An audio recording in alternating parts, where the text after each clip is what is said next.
Hey guys, it's Angel and welcome back to my YouTube channel. And today, meron na naman tayong bagong ukulele tutorial. At ang tuturo ko sa inyo is sa Hindi Pag-alala by Munimuni. Ang daming nagre-request sa inyo, nagwawa ako ng tutorial ng mga kanta nila. Pero unahin ko na muna to kasi ito yung parang pinakamadali at yung una kong nakita sa YouTube nung sinearch ko yung name ng band. Kasi to be honest, hindi ako familiar sa kanila. Kaya maraming salamat sa mga comments ninyo, sa mga nire-request ninyong songs kasi ako hindi na talaga ako masyado nakakapakinig ngayon dahil medyo nagiging busy nga dahil hindi naman porket naka-quarantine ngayon, petix na ako dahil naka-work from home pa rin naman kami hanggang ngayon. And before we start, sana safe kayong lahat dyan sa mga bahay-bahay ninyo. Huwag muna kayong magreklamo na naiinip na kayo, na wala kayong magawa sa bahay. Isipin nyo na lang nakakatulong yung pagtambay ninyo sa bahay para hindi na mag-spread yung virus. Kasi alam niyo naman siguro, di ba, kung paano siya nagsispread. And by staying at home, nakakatulong kayo sa mga frontliners natin, especially sa mga doktor, nurses, and syempre ugaliin nyo pa rin maghugas ng kamay if ever may mga hahawakan kayo or lalabas kayo sandali to buy your foods. Lagi rin magdala ng alcohol. Ako every time na lumalabas kami, nagdadala ako ng alcohol. And kada may hahawakan ako, alcohol talaga. So yun, sana safe kayong lahat dyan sa mga bahay-bahay ninyo. Konting tiis lang at sana malampasan din natin tong pandemic na to kasi ano na eh, almost 500,000 na yun na apektuhan niya all over the world. And ayun, magdasal lang tayo na sana matapos na tong COVID-19 na to. Pagdasal din natin yung mga frontliners natin na sana hindi sila mahawaan ng virus. And ngayon magpa-shoutout muna tayo. Shout out to It's Jerry's Acosta channel, kay Angela Rose Fajardo, Rochelle Morer, kay Nico Coral, kay Justin Insyong, kay Definitely Not Rakan, kay Liana Josephine Masaoy, Rachel Carlit, Janine Tonggol, and kay Don Maala. Hello sa inyo lahat. Sana safe kayo sa mga bahay ninyo. Huwag muna kayo maglalabas. And manood na lang kayo ng mga tutorials ko. Mag-practice na lang kayo. And kung napapagod na kayo mag-ukulele, panoorin nyo na lang yung mga paborito ninyong YouTubers, Netflix, ang daming pwedeng pagkaabalahan dyan. Mag-TikTok na lang kayo. O kaya tulungan nyo yung mga magulang ninyo magluto at sa mga gawaing bahay. So without further ado, huwag natin patagalin. And let's start in 3, 2, 1.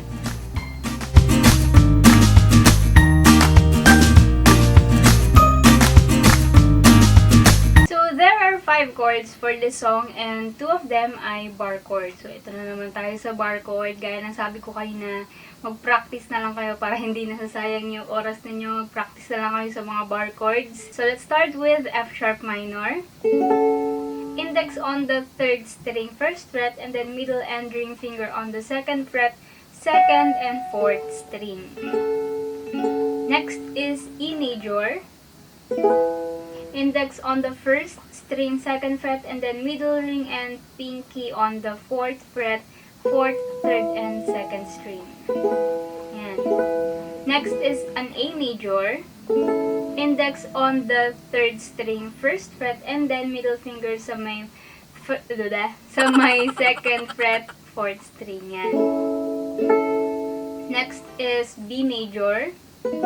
You're just going to bar your index finger dito sa may 2nd fret, middle on the 3rd string, 3rd fret, and then ring finger on the 4th string, 4th fret.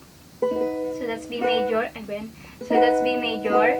And for our last chord, C sharp minor, you're just going to bar your index finger dito sa may 4th fret, and then yung ring finger ninyo sa may 6th fret, 4th string. Yan. So those are the chords, and now let's proceed with the first part of the song, which is the verses. So para sa buong kanta, meron siyang 3 verse. Yung verse 1, iba yung strumming pattern niya sa verse 2 and verse 3. And ko naman siya sa inyo isa-isa. So dito muna tayo sa verse 1. So ang strumming pattern for the verse 1 is simply down strum per chord. Yun lang, ganun lang siya. And the chord progression that we're going to use para sa 3 verse, pare-pareho lang. Ang pinagkaiba lang talaga niya is yung strumming pattern. So the chord progression would be F sharp minor E A, F sharp minor E, C sharp minor B, F sharp minor, and then F sharp minor E A, F sharp minor E A. Yun din yung chord progression for the second verse. and third verse. So now let's try to play the verse 1. Kakalimutan na kita, siguraduhin mong hindi talaga pwede tayo. Napag-isipan mo na ba? Dahil kakalimutan na kita. So that's how I play the verse 1, and now let's proceed with the refrain. So itong refrain, isang pattern lang to sa lahat ng refrain na gagawin ninyo para sa buong kanta. So the strumming pattern for the refrain has 2 parts. So yung unang dalawang chords natin para sa refrain is F sharp minor and then E. Mamaya na tayo dun sa A. So dalawang pattern yun, di ba? F sharp minor, E, A. Tapos F sharp minor, E, A. Para sa mga F sharp minor and then E, dito sa refrain, ganito yung gagawin ninyong strumming pattern. Eto na.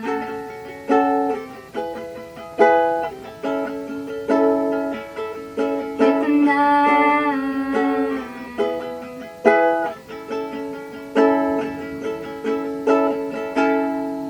So, yun yung gagamitin nating strumming pattern. I-explain ko naman siya ngayon. So, para dun sa dalawang unang chords per line dito sa refrain, as you can see dito sa sa visual aid natin, di ba? Ang chord progression natin is F sharp minor, E, and then A. Tapos F sharp minor, E, and then A ulit. So, para sa mga F sharp minor and then E, dito sa refrain, ganito yung gagawin ninyong strumming pattern. Bali, 6 na down and then isang up before lumipat ng next chord. So, F sharp minor, 1, 2, 3, 4, 5, 6 up, and then E. 1, 2, 3, 4, 5, 6 up. Slowly. 1, 2, 3, 4, 5, 6 up. 1, 2, 3, 4, 5, 6 up. Yung 5 unang down, yun yung mabilis. And then, down, up. Okay? 1, 2, 3, 4, 5. And then 1, 2, 3, 4, 5. So, yun lang. Ganun lang yung strumming pattern para sa lahat ng F sharp minor and then E dito sa refrain. So, para naman sa mga ending chords dito sa refrain, which is yung dalawang A chord dito sa visual aid, makikita ninyo dyan. Ang strumming pattern natin para sa mga A chord is 5 down, and then down, up, down, up, down, up, down, up. 1, 2, 3, 4, 5. Down, up, down, up, down, up, down, up. So, yung down, up, down, up, down, up, down, up, ginagawa natin siya before tayo mag-switch sa next line na nung kanta. Ang tawag doon is syncopation. Ibig sabihin, hindi siya kasama sa beat, pero piniplay pa rin siya. Para lang hindi siya, magmukhang blank habang lilipat ka ng next na line ng kanta. So, A.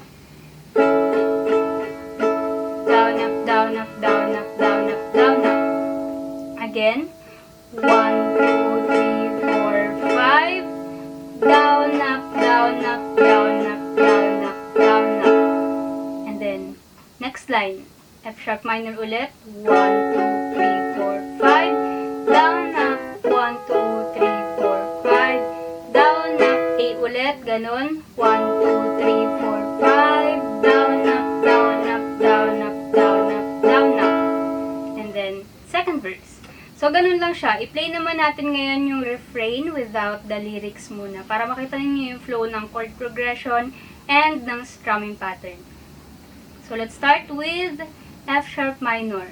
1, 2, 3, 4, 5. Down, up. 1, 2, 3, 4, 5. Down, up. 1, 2, 3, 4, 5. Down, up, down, up, down, up, down, up, down, up. 1, 2, 3, 4, 5. Down, up. 1, 2, 3, 4, 5. Down, up. 1, 2, 3, 4, 5.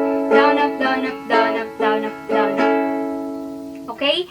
So, now let's try to play the refrain with the lyrics. Heto na.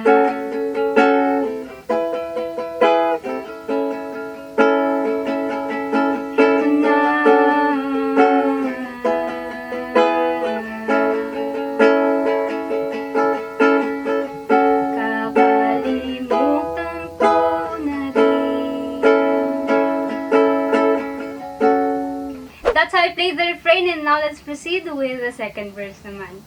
So dito sa second verse, ito rin yung gagawin niyo for the verse number 3. And gaya ng sabi ko kanina, same lang siya ng chord progression. Like verse 1, ang pinagkaiba lang nila is yung strumming pattern. So ang chord progression, again, for the verses is F sharp minor E A, and then F sharp minor E, C sharp minor B, and then F sharp minor, tapos F sharp minor E A, and then F sharp minor E, and then A. So, dito medyo hindi ko alam kung paano ko i-explain yung strumming pattern. Pero, tatry ko pa rin yung best ko. Parang kagaya lang din siya ng refrain. 2 parts yung strumming pattern. So, dito muna tayo sa first part ng strumming pattern. So, ang gagamitin nating strumming pattern para sa verse 2 is 3 down and then isang up. Down, down, down, up, and then switch to next chord. Down, down, down, up, and then E, down, down, down, up. 1, 2, 3, up. 1, 2, 3, up.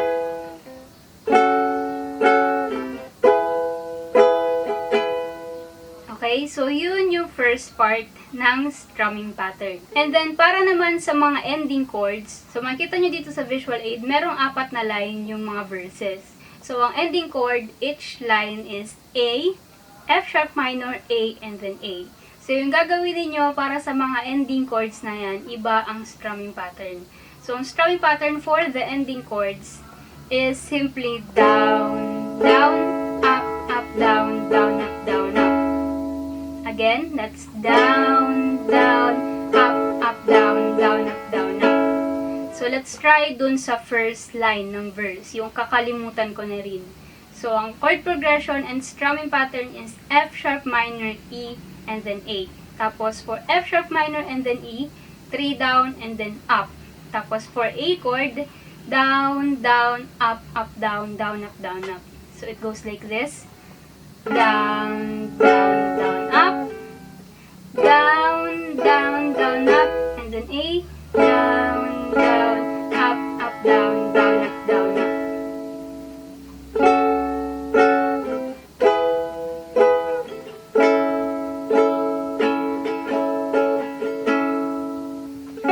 Kakalimutan ko na rin. Second, third, and fourth line, yun din yung gagawin ninyong process. So, para sa second line naman, F sharp minor, E, C sharp minor, and then B, ang strumming pattern nyo dun is 3 down and then isang up. And then, pag na-reach niyo yung last chord, which is F sharp minor, ang gagawin ninyong strumming pattern is down, down, up, down, up, down, up. And then, for the last 2 lines ng verse number 2, ang gagawin ninyong chord progression and strumming pattern is kagaya ng first line. So now, let's try to play the verse number 2 without the lyrics muna and slowly para makita ninyo yung process ng chord progression and strumming pattern. Down, down, down, up, down, down, down, up, down, down, up, down, up, down, up, down, down, up, down, down, down, up, down, down, down, up, down, down, down, up, down, down, up, down, down, up, down, up.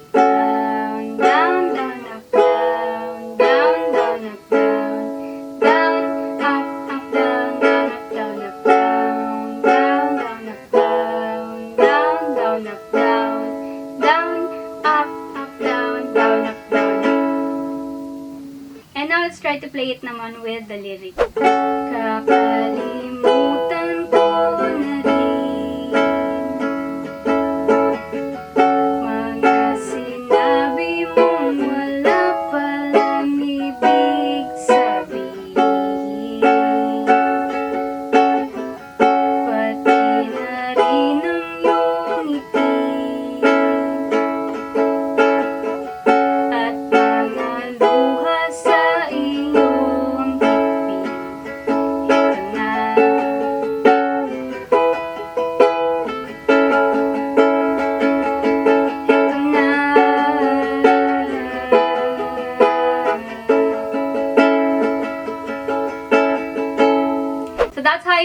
sa verse number 2, yun din yung gagawin niyo para sa verse 3.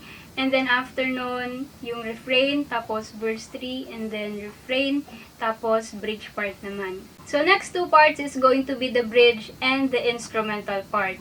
So para sa bridge, ang chord progression niya is C sharp minor A, and then you're just going to repeat it ng 3 beses, and then E. And then for the instrumental part, ang chord progression naman niya is A and C sharp minor only. So for the bridge, ang strumming pattern natin is 2 parts ulit. Yung first part is single down strum lang. So gagawin niyo yung single down strum, simula dun sa C sharp minor hanggang ma-reach ninyo yung last na C sharp minor. So ito, makikita niyo dito yung una at yung last na C sharp minor. So mula sa first hanggang sa last C sharp minor dito sa bridge, ang strumming pattern is single down strum. And then when you reach the A chord, dun sa second to the last line, itong bridge, which is yung sa isang pagkikita, ang gagawin nyo dun is down strums lang. Until the last chord, which is E. And then instrumental parts. So para naman sa instrumental part, as you can see then, dito sa gilid sa may visual aid, dalawa lang yung chords niya. And ang chord progression is A and C sharp minor lang. Tapos, you're going to repeat it twice. And the strumming pattern na gagamitin ninyo for the instrumental part is simply down, up, down, up, down, up, down, up, down, up, down, up. Ganun lang. And then switch.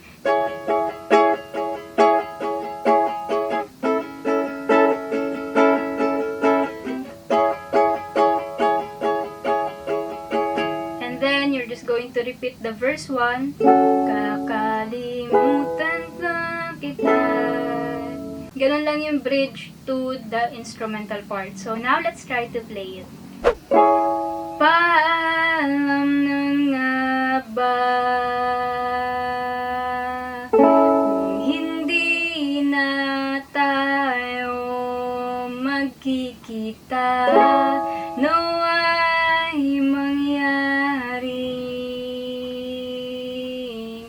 Hilahin tayo ng kamay ng Diyos sa isang pagkikita,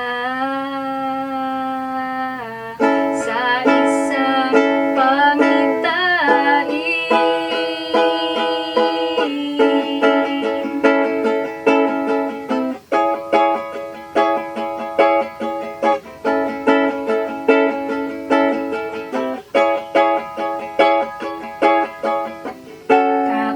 Kakalimutan na kita, siguraduhin mong hindi talaga pwedeng tayo. Napag-isipan mo na ba? Dahil kakalimutan na kita, eto na. So that's how I played the bridge and instrumental, and then after nung instrumental part, you're just going to repeat the verse number 1, which is yung may single strum, and then you're done with the whole song. And that's it for today's ukulele tutorial. I hope you enjoyed it and sana may natutunan kayo. And if you did, huwag niyong kalimutang i-like tong video na to. Share niyo sa mga friends niyo na fan ng Munimuni at gusto rin matutunan yung song. And of course, kung di pa kayo nakasubscribe, please do subscribe to my YouTube channel for more ukulele tutorials and to my vlogging channels for more vlogs in the future. Follow me on my social media accounts and I'll see you on my next video.